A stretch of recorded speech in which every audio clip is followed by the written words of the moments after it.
Hero Honda Splendor motorcycle മാത്രം മോഷ്ടിക്കുന്നയാളെ പിടികൂടി നെയ്യാറ്റിൻകര പോലീസ്.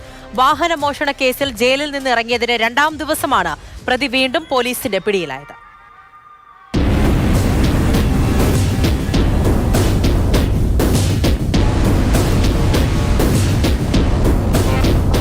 നെയ്യാറ്റിൻകര മരിയാപുരം സ്വദേശി ബിഫിജിത്തിനെയാണ് നെയ്യാറ്റിൻകര പോലീസ് പിടികൂടിയത്.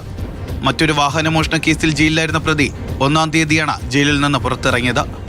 നെയ്യാറ്റിൻകര KSFE ബ്രാഞ്ചിന് സമീപം പാർക്ക് ചെയ്തിരുന്ന ബൈക്കും ജനറൽ ആശുപത്രിയിൽ പാർക്ക് ചെയ്തിരുന്ന ഹീറോ ഹോണ്ട ബൈക്കും ഇയാൾ 3-ാം തീയതിയാണ് മോഷ്ടിച്ചത്. നിരവധി CCTV ദൃശ്യങ്ങൾ ശേഖരിച്ച് നടത്തിയ അന്വേഷണത്തിലാണ് പ്രതി പിടിയിലായത്.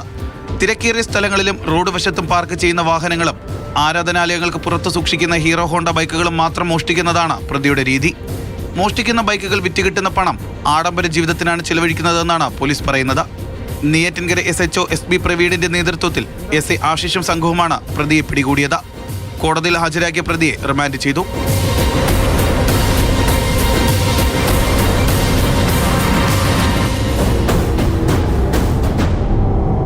മാതൃഭൂമി ന്യൂസ്, തിരുവനന്തപുരം.